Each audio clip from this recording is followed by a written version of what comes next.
It is 1 p.m.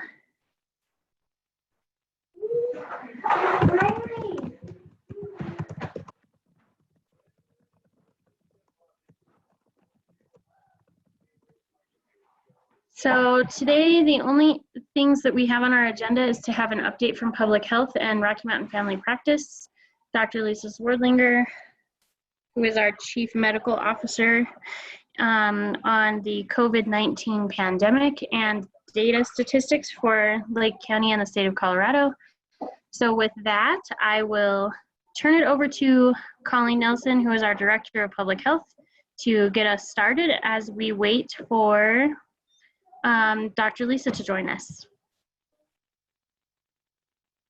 Hey guys, thank you so much. I appreciate that. So this week is going to be a busy week as we are expecting some guidance to come down from the state and what future public health orders might look like. That also might mean that nothing's going to happen until May 25th. So on Monday, we know the governor is planning on talking about what that next iteration is of the public health order. I kind of am hopeful that maybe we'll get some hints of what that might look like. The big piece, as most of you guys are aware of, is the restaurants piece. For us locally, we are looking to open up our hotels, motels, and short-term rentals as well.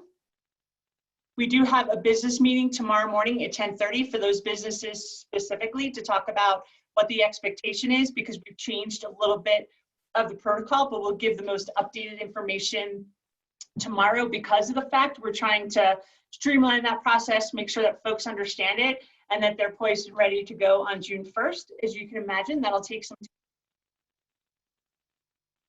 We'll have them completed prior to June 1st when they are allowed to open.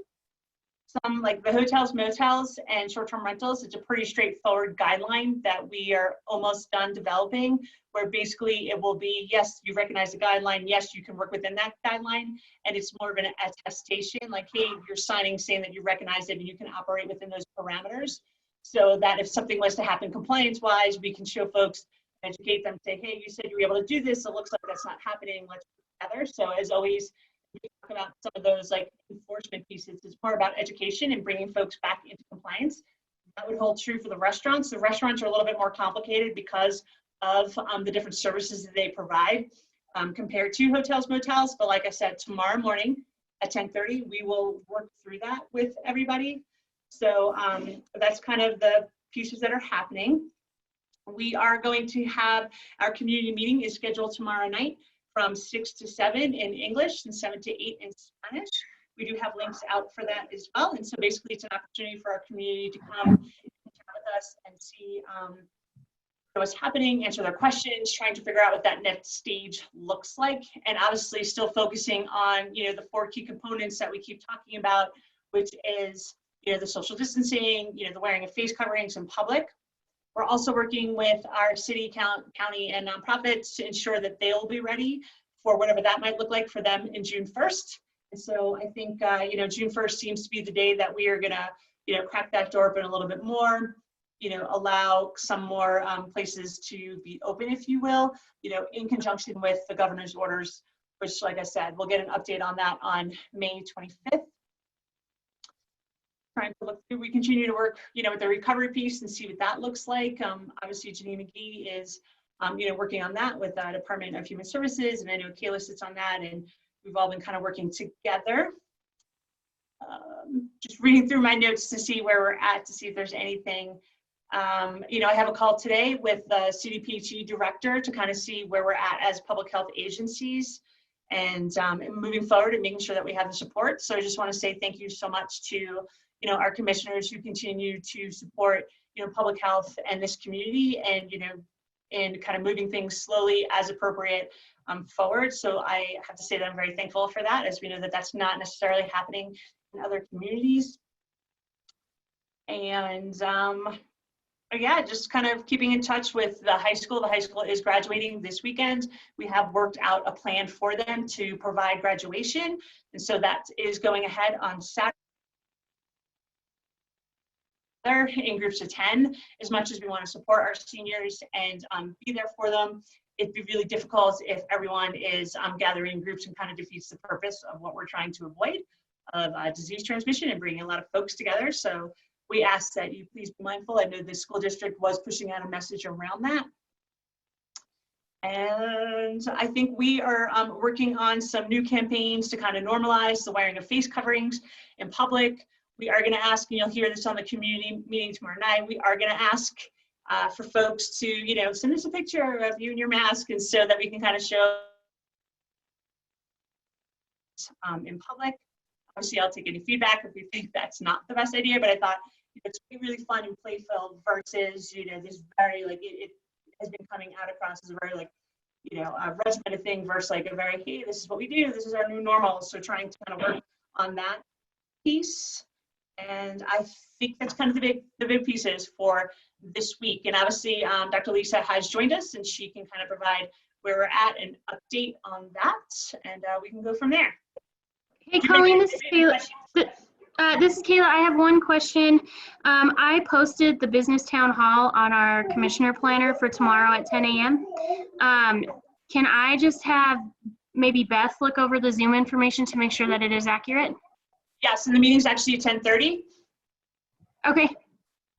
I can make sure that that's accurate on our planner. Beth, I will send that to you to make sure all that information looks good. Thank you. Yes, we'll make sure.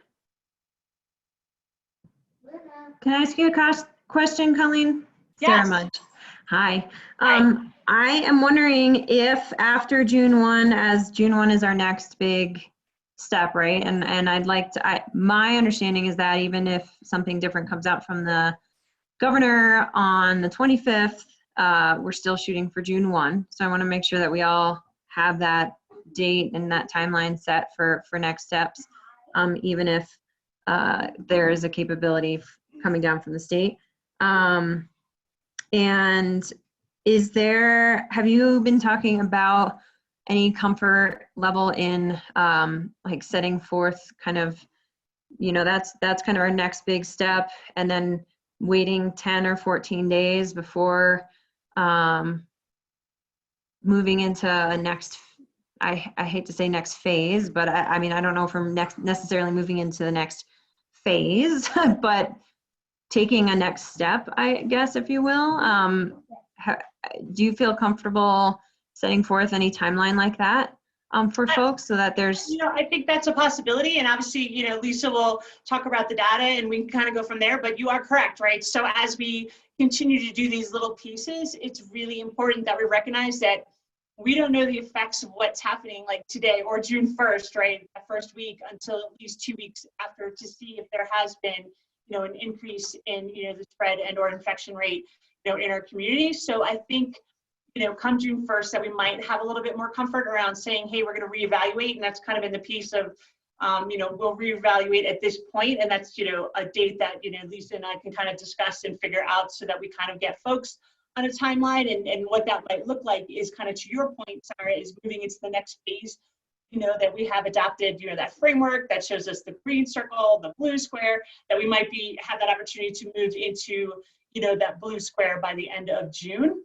Obviously, we know our neighbors, some of them are moving a little bit faster, but I'm not surprised in the sense of we are, what's happening in our community, about a month, you know, 4 weeks in the sense of, and you know, I don't want to use the word behind, but just what's working in our community, if you will.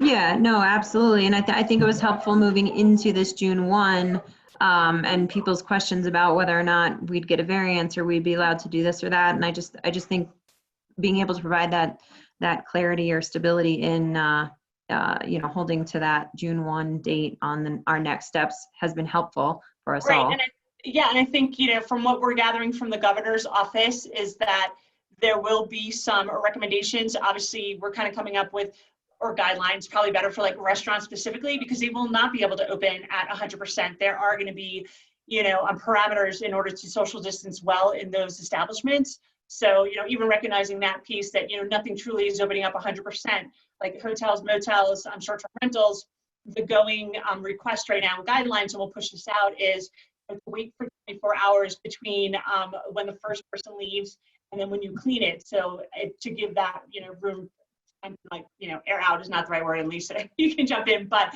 not to bring someone in immediately and flip that room in 4 hours versus, hey, let's let that room settle, then we'll go in and clean it, and then it'll be open again. So even then, that's not like 100% capacity at all time. There's gonna have to be rooms that are open, for, at least, or not being used for at least 24 hours, if not 72, depending on what the, hotel, motel, short-term rental decides to do. And we do have guidelines. Like I said, we'll push all of that out at tomorrow's meeting, with businesses, as we're like totally refining kind of what we have right now. I would caution everyone that it is all dependent on the data. Yes. And so we really have to be very careful about promising things that we can't deliver. Yes. And that we can, you can plan all you want, but the virus has its own abilities and its own timeline. Right. And if it changes things based upon disease progression, then all the rules or all the planning will change based upon what the virus does. So if I might take that opportunity to share my screen, let's go over this week's data.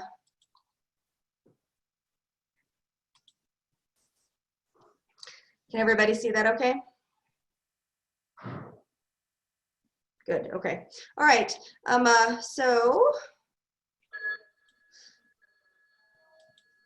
there we go. Here's Colorado, and again, these slides, they begin to look familiar, but I think it's important to provide consistency so that every week we look at the same things. You can see that there's a little cluster that happens, in the middle of the week when cases are being reported. Obviously, some testing centers are not open on the weekends, which is why we see these kind of blips here and there. But you can see that this cluster certainly is less than this cluster, and so even with our openings around Colorado, the cases have not increased from where they were in the previous time spans. It is important, to always remember when we talk about this that everything is 2 weeks behind, and so it takes 2 weeks from the time that you're exposed to the virus before you actually become symptomatic, and so it's unclear, if these tests essentially reflect what happened 2 weeks prior. And it's important to keep that in mind too, that, a lot of the stuff isn't really, in real time per se. Cumulative cases, we did see, and it's difficult to be specific, but there was this flattening that happened here. But as we all expected, as we began to loosen up our restrictions and more folks were out and about, that flattening went away. And now we're beginning to see exponential rise again in state total cases. So although not unexpected, is a little disappointing that infection rates are on the rise. Hospital data, this is, part of the matrix that you all look at when deciding, to make decisions to open up our community more. Hospital capacity, can we take care of the people who are sick? And so to explain, the blue line is currently people who are hospitalized. And so we continue to see this downward trend. And as of last night, there were 460 people in the state of Colorado hospitalized for COVID-19 related illness, whether it was the infection itself or the heart attack that was caused by that infection, et cetera. But it's a good number. And again, as we know, we have several thousand beds available to us in Colorado. So as far as critical care space, we're still in good shape. Deaths continue to trend downward, which is also a very good trend. And so again, this little cluster here, even though there are more cases being detected, not more people are dying. And this is clearly a function of this, because if you have less patients in the hospital who need you, you can spend more time, effort, and resource taking care of those patients than, for example, if you're here and seeing more patients, the resources are strapped and a little thinner than you would expect. Are there questions about that point? Because that's an important one. Good, okay. And then to examine where we are, we can see that we're having total daily counts. And so I added both the nasal swab, which is the PCR RNA test, and the blood test, the IgG. We did have a significant decrease in overall tests. And so the first week we had 400 folks come in, 350 folks. The second week we had about half of that. And then this past week, unfortunately, we had half of that. So with dwindling numbers, the accuracy of the data decreases. And so again, we're just encouraging folks to please, come in and get tested. All the testing is free. Even if you have a negative test, give it 4 weeks, come back again, and it will give us trending to be able to determine, how we're making these decisions. So please continue to encourage your folks to come.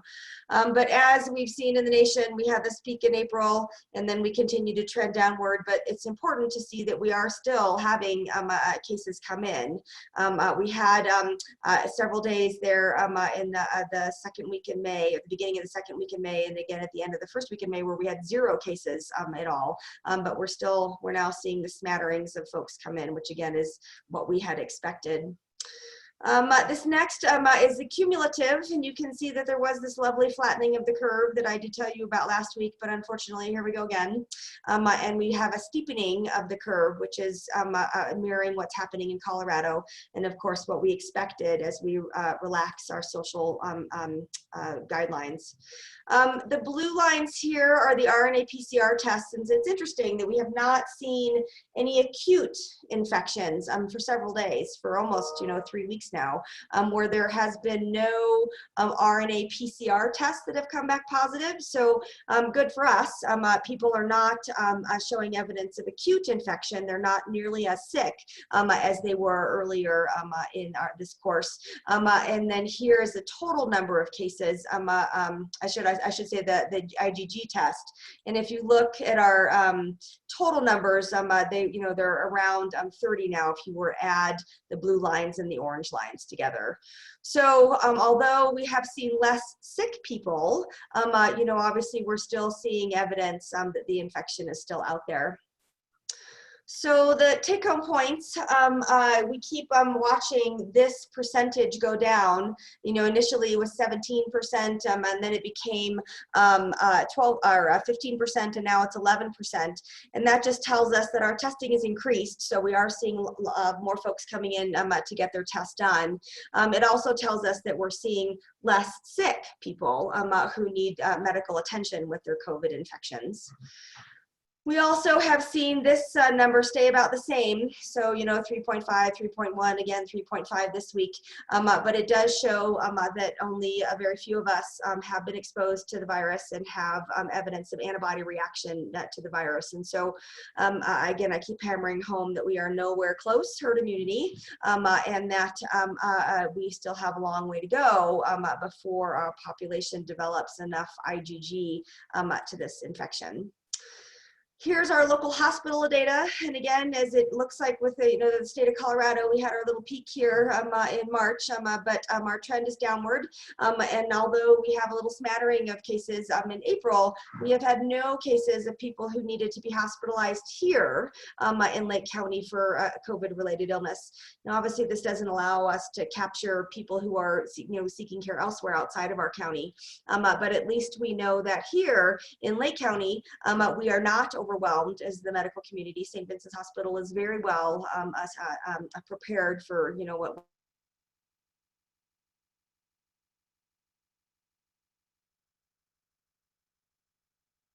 was. Okay, and then of course this is my favorite slide. We continue to have no deaths reported here in Lake County.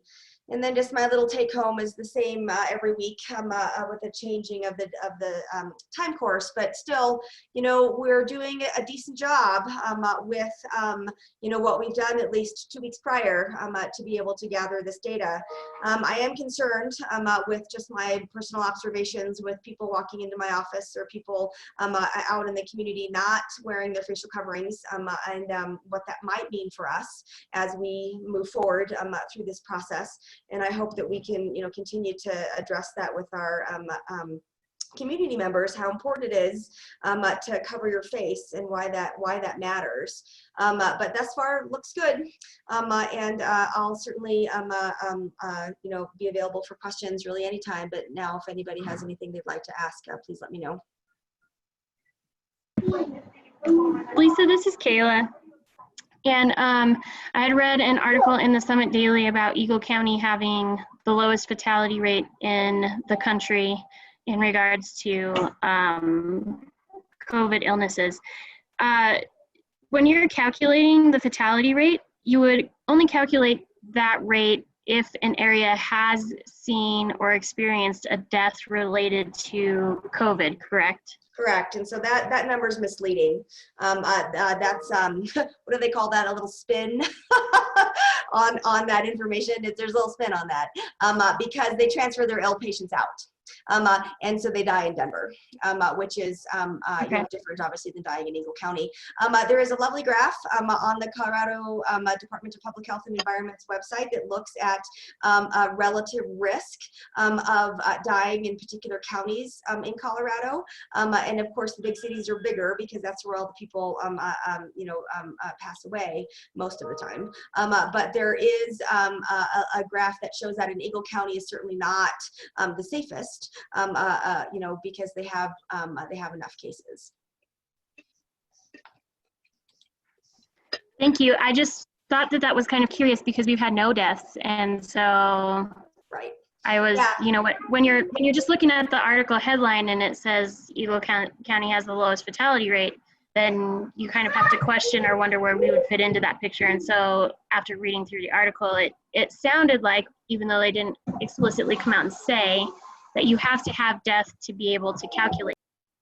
Right. Yeah, and the other component to that too is that there's an article that's circulating around by the National Institute of Health that looks at the protective effect of COVID-19 and living at high altitude. So anybody above 2,800 meters, so it's out there. I actually sent that to my contacts at the state just to see if, you know, they've seen it and what they thought, and volunteered our data with infection rates, and, you know, if there is some correlation, you know, we're at 3,100 meters.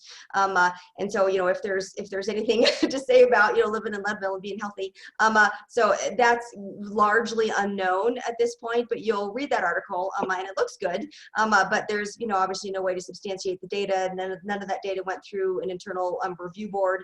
It was published outside of the United States or outside of, you know, Europe or Canada, where they do more vetting of their research. So it was a little different than, yeah, I mean, again, there's a little spin on that, but I wonder if that's where Eagle County came from when they published that article, that they were interested in showing that high altitude is a way to protect us against COVID infections. And like I said, that's certainly not been proven yet. Dr. Lisa, this is Lori Parker. I'm the HR director for the county. Piggybacking on that question that Kayla just asked, your slide on hospitalizations, is it similar to that figure where we have no hospitalizations currently because we send them down elsewhere, or can you explain that a little bit further? Yeah, that's an excellent question. Thanks for bringing that up. I should have alluded to that. So we have been able to keep all but 2 patients who have presented to our hospital sick enough to be hospitalized. So, and again, there's, I think, and I don't remember the specific number. I can actually look that up for you, but I think that we've had 9 hospitalizations related to COVID-19. 2 of them have been sick enough to be transferred. So, you know, 60% or so are still okay to stay here. And our goal, obviously, is to keep the vast majority of folks. But yes, that is important. Caveat is that we don't have an intensive care unit to be able to take care of the critically ill. Thank you.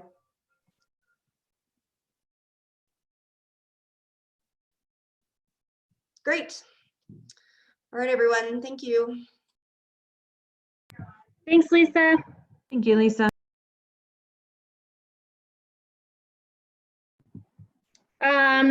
Did we want to move into just checking in as far as the public health order goes? And Amber, do you have an update on how opening those rec facilities has gone through the week?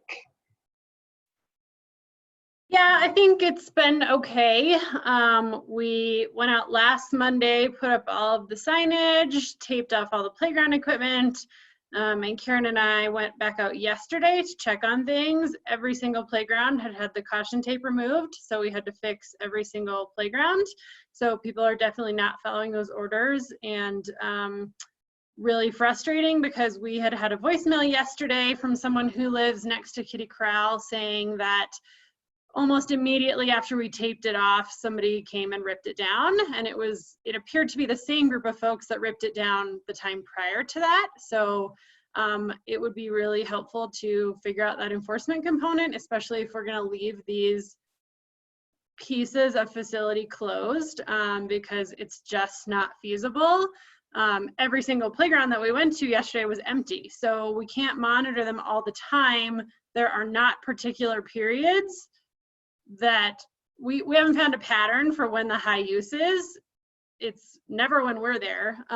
So, I mean, in terms of, we can't watch things all the time. So I think we're feeling a little bit frustrated that people are not following the rules and doing what they're asked, and we don't have really any way to enforce any of that. So, you know, I was really impressed. The people at the skate park yesterday, you know, there were probably more than 10 folks there, but I think everyone was being really respectful in terms of social distancing, and they were not gathering and clumping, and so I appreciated that. Community park has also been slightly problematic. You know, I went on Sunday to take recycling. There were 3 people out there, not a big deal. And then I got a complaint on Sunday night that there was a big group out there playing soccer. So it's kind of hit or miss. So some people are following, but generally I think a bit frustrated. And talked to Colleen about this yesterday. I'm a rule follower, and so I would expect others to follow the rules, but I think a lot of it is personal choice and decision, and I need to remember that. And yeah, I think that's it.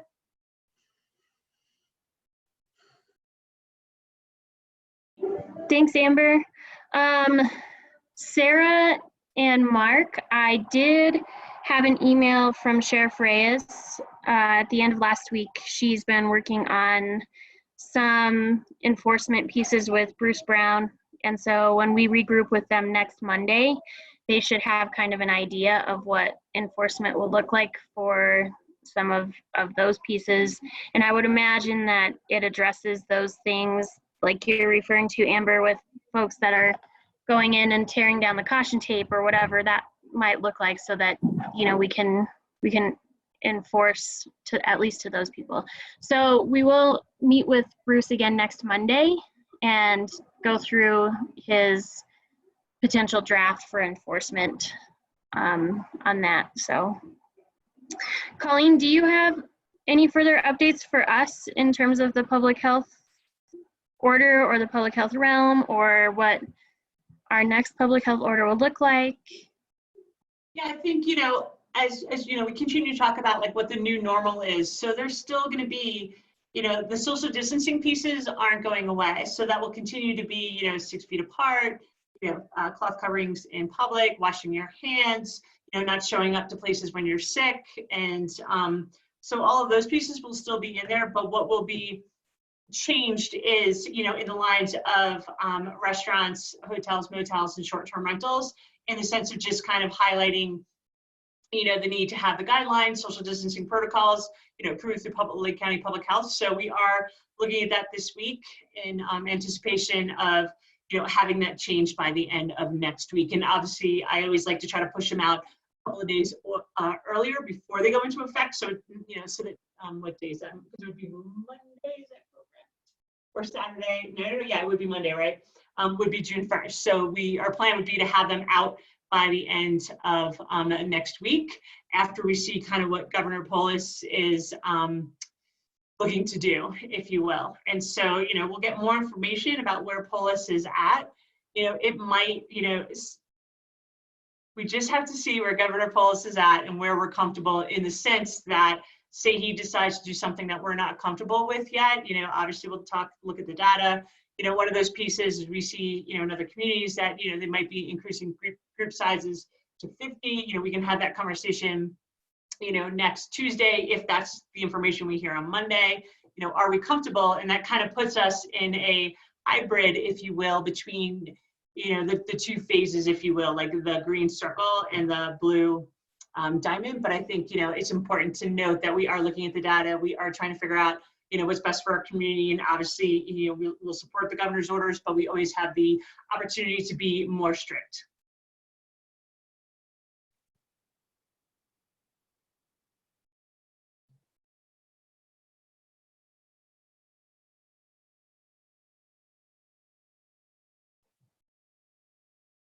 Colleen, did you get any more information on some of that mask regulation or requiring people to wear masks, and any clarity from that public or private side? You know, at this point in time, you know, it's still a recommendation, right? As we know, it's truly not like an enforceable piece that you'd be walking up to people on the street and be like, you're not wearing a mask, you can't do it. So really what I'm trying to do is work with the businesses, and I'll talk more about that tomorrow, to normalize it and for people to feel comfortable to say, hey, you know what, you're putting, you know, you're risking people here by not having a face covering on. Like, we A, refuse service, or B, it's an educational piece.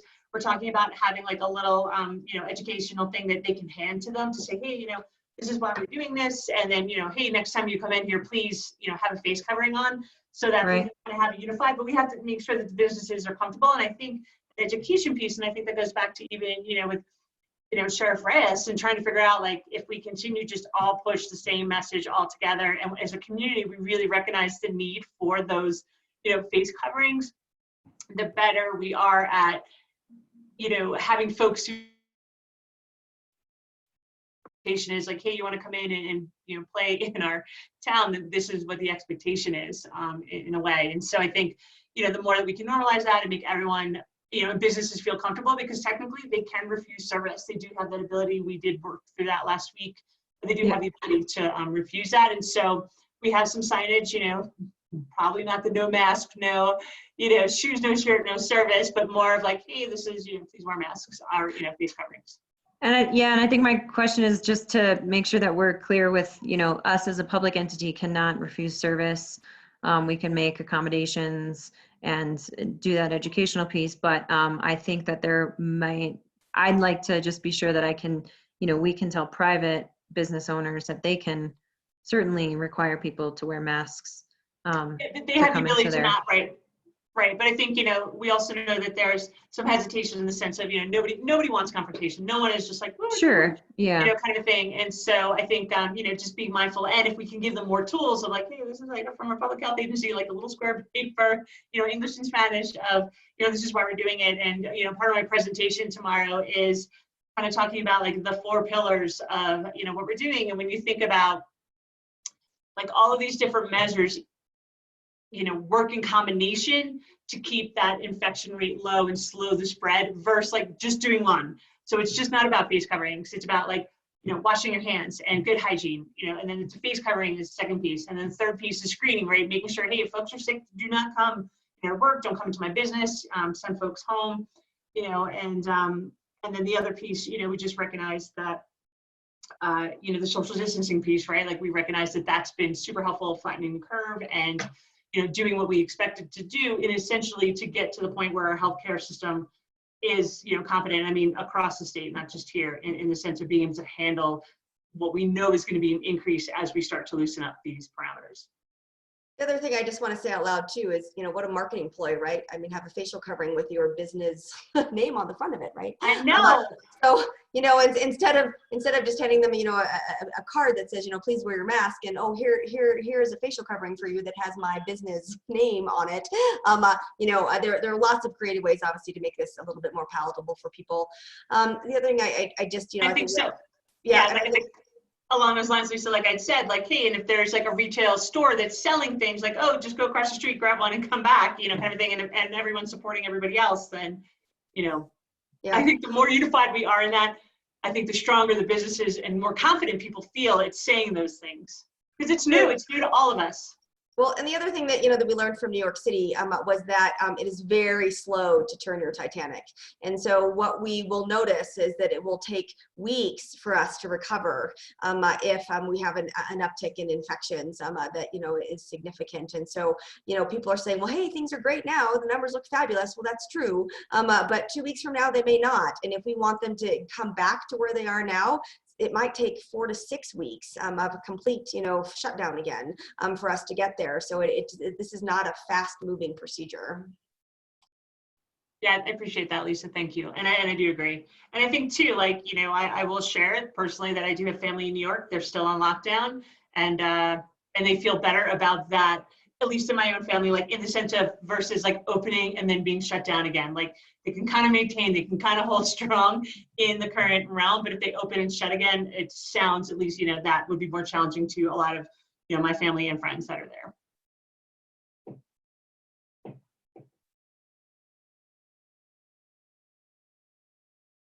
I wonder too, a couple business owners in town who are taking advantage of some programs with unemployment, that goes through the end of July.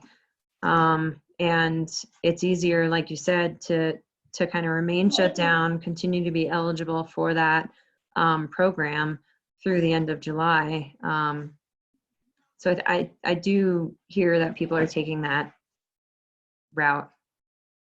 Yeah, and I think that's, that'll be important. Actually, I'll make a note on that where I'm where's my sheet? In the sense of I know that we've emphasized that before, just because you're allowed to open doesn't mean you have to open. It's truly, a business choice in what works for them in their current model and or what's happening. So I'm just going to add that as my reminder of that, because I know I talked about that before, but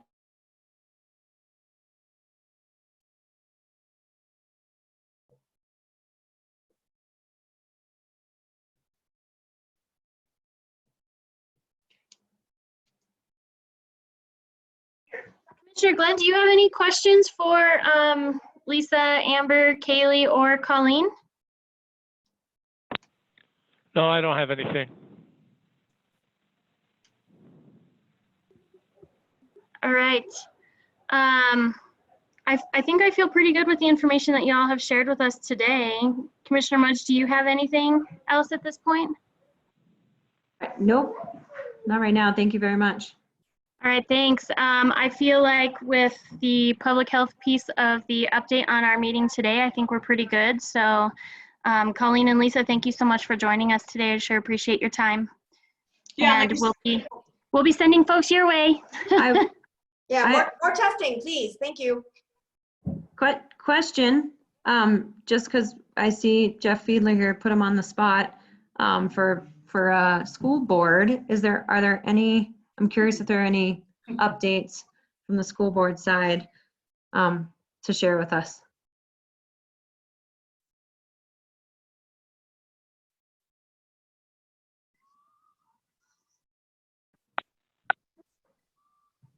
I am gonna try to unmute Jeff. It does not look like it's working. So guess that didn't work. Oh. Hey. We can hear you now. Okay. Sorry, I was double muted on my computer and my phone. Oh. It's a tricky advanced Zoom maneuver. Yeah, so I was saying that I mean, obviously this is the last week of school and we're not reopening this academic year.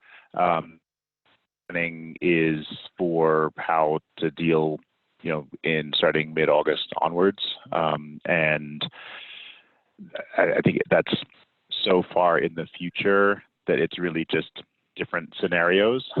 So there's planning going on everywhere from opening as normal, which I don't think anyone thinks is really likely, but opening as normal to complete online and sort of everything in between.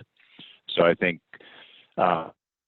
there are sort of 2 or 3 scenarios within the in between. One, I think the one that's sort of being most explored right now is kind of splitting each class into 2, or maybe splitting them more, and basically having half the county come in for 2 days a week, the other half come in for the other 2 days, so you can actually do social distancing and then somehow support those 2 days of out of school work. And then I think there are sort of variations on that where you split even further, or, you know, so I think there are different permutations of that. So anyway, that's sort of the level of planning that's going on at the staff level.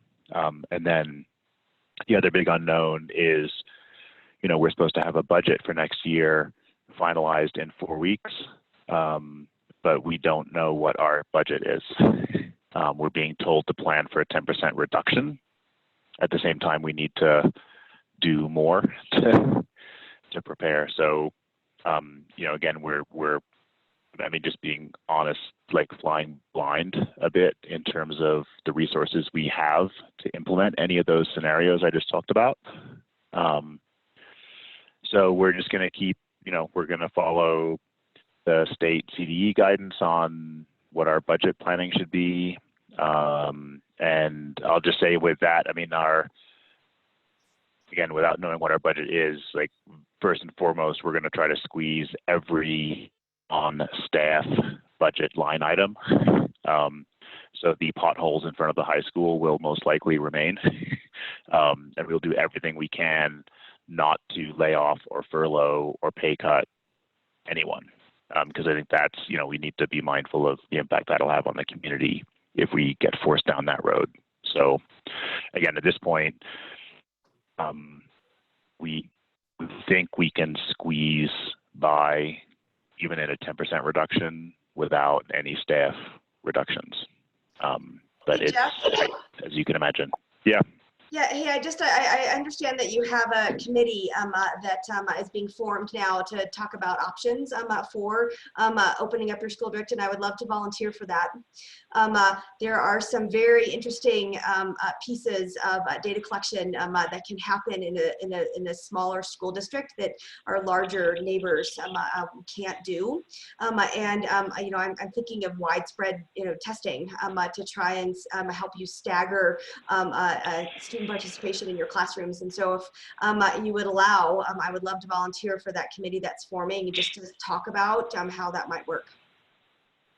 Yeah, you know, thank you so much for you know, offering that time. And when I get off, I'll sort of start an email chain with you, me, and I think Bunny Taylor would be the person to sort of coordinate membership on that. And I've been thinking about testing, and that was sort of on my growing list of questions to ask at the next school board meeting or before, is sort of like, I mean, do we have the, like, what testing would you want to have in place with kids coming in every day or every other day? You know, and I've sort of been seeing things come across different websites of, like, would kids come in for 4 days and then be gone for 10 days, or what, you know, like, and so I would love your input on what testing we need, and then how on earth we get that. Yeah, we should actually start that conversation, you know, as soon as you like. But I'm here, and don't hesitate to give me a ring whenever you like. Okay, awesome. Thank you. Great. Cool. Hey, Jeff. Oh, go ahead. Sorry, Colleen. That's okay. So this is just more of a comment than an actual question, but I did see that Polis just pulled down the Fed money for the CARES Act, and he is pushing it into schools. So I'd be curious to see, you know, how that comes down to Lake County, if you will. So literally it just got announced today, a couple hours ago. And I would just be curious, or like, hey, make sure that we're being heard, you know, at that level to say, hey, we obviously need it because of the fact that even anticipating a 10% cut, knowing that actually we're going to need more resources, if you will, to do kind of a multi-modeled, you know, education system. Just a thought and just a comment. Yeah, my question. Oh. Sorry, Jeff, I didn't mean to cut you off. My question is just around that as well. If you had any inclination of any of the CARES funding that the governor was going to release, if any of that was coming into Lake County. Yeah, I mean, I can't remember the dollar figure. I mean, there's like an assumed amount, but that's hard to budget against. It's not nothing, but it's not going to backfill that 10% that comes out of the state contribution to the budget. So, you know, and I think, and that's part of the problem, and why, I mean, the 10% is really just I mean, is a best guess from CDE. Like, our school funding formula is so complicated between, you know, what we'll collect locally, what the state backfill will be, whether the state will be able to pay for the backfill that should happen by formula. There's so many moving pieces, and then not knowing if there'll be what we'll get from the CARES or any future federal stimulus or any like emergency clauses under Tabor, so there's just like 3 or 4 pretty big moving pieces on what the budget is. So that's great news on this chunk of CARES. So hopefully that'll resolve one of those sort of 4 or 5 moving pieces.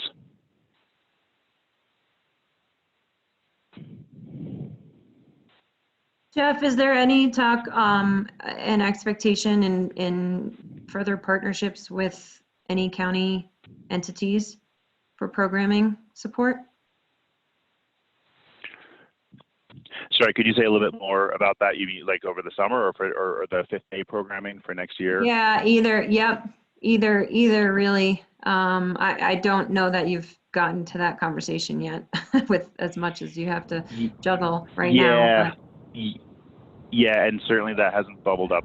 That wasn't something we talked about at the last board meeting, other than at a pretty high level, which is, I mean, really, unfortunately, like the money that the school district had committed for 5th day programming, that's a line item that is, that may be under consideration, just in terms of needing to be less ambitious rather than more ambitious of what we can provide, in moving to the 4-day calendar next year. And again, we don't even know, like of the 5th day programming, we were contemplating what are we even able to run,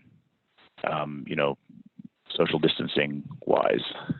If some of that was going to involve busing kids places or indoor activities, I know that, we very early stages of figuring that out. Hey, Sarah, this is Beth. Jeff, just to add on, and this is late breaking news as of end of last week, but Goal was just awarded $175,000 from Colorado Health Foundation to impart support after school clubs and 5th day programming. So we feel very fortunate to be hopefully in a position to increase what we thought we would be able to provide as a 5th day partner, and Taylor and Cisco have already started to revisit what that's going to look like in terms of new considerations. But we've got some significant, for us at least, supplemental funding to help support that this coming year. Great, thank you, Beth. That's great to know, because we had committed this. We, the school board or the school district, had committed some reserve funding, kind of as a backstop, in the hope that funding like that would come through. So that's awesome that is coming through from foundation sources. Yeah, we'll share out details here in the next week or so, but just to share a little bit of good news in what continues to be some pretty gray stuff. So we're excited to partner with you guys to help make that happen. Awesome, thanks, Beth. Jeff, I do have one question. For those kiddos that are on IEPs, is there any kind of regulation or anything being talked about to be sure that those needs are being met, or? Let me follow up so I don't overstate my knowledge. The general sort of my understanding is on not just IEPs, but like testing in general, the state and just, and basically everything got waived for the last quarter of the term. There's just no way to do testing.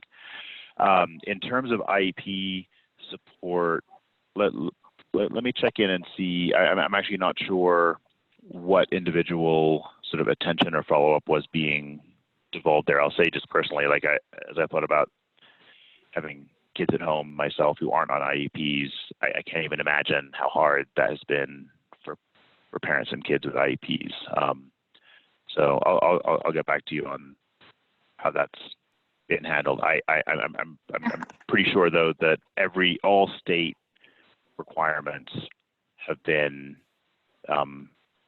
maybe waived is too strong, but like pretty relaxed, just with everyone understanding what's possible. Yeah, I kind of would imagine that would be the case, and so I just was wondering if there was any thought or consideration put around, if we had to be creative with what that social distancing looked like once schools started back up, what that would look like for those families. Yeah, I know that's one of the scenarios folks are talking about, or sort of permutations of what I talked about is, for whether it's kids on IEPs or kids who need, more attention with a certain module of any subject, whatever the tier of support it is that's needed. I think there's been discussion about, can we have a small group of kids in the library, if it's for a shorter period of time and it's a small number you can spread out, can we service smaller populations like that in a more tailored way? So I know that's one of the things being talked about. I think there, in some ways, the big challenge is just staff. We don't have lots of extra staff floating around with the training to do that. So you can't have unsupervised groups of kids, in different parts of the school. So, but I'll ask about that, and I think we'll know more, and we'll get another update next week as the board on sort of how next academic year planning is going. Awesome. Thanks for the update. I appreciate it. Commissioner Glenn, Commissioner Mudge, do you have anything else for anybody on the call today before we adjourn? I have no further questions. Thank you. I have nothing. All right, Amber, Colleen, do you have anything else to add either? No? Tara, Lori, anybody? All right. No, Well, thank you. Wonderful. Thank you all for joining us today. It was a much calmer day than yesterday. So thank you for joining us today, and we will see you all here tomorrow at 1 o'clock. Commissioner Glenn and Commissioner Mudge, I do have one agenda item for tomorrow at 1 p.m. The EDC has approached us about assisting their grant program. It's a minimal amount, so I just wanted to talk that through with you guys as a board. Amber has also ordered some PPE, so maybe we can talk through some of those PPE needs for the courthouse facility and circle back to give Amber a recommendation of any other things we wanted to add to the order. So Amber, you can join us tomorrow if you want to at 1, but you don't have to. If you just want to send me an email with what you've purchased already for PPE, then we can talk through that. So that'll work. Awesome. Thanks so much, Amber. We appreciate you taking the lead on getting that ordered for us. Very much appreciated. So with that, then we will meet you all tomorrow at 1. Thank you. Have a great day.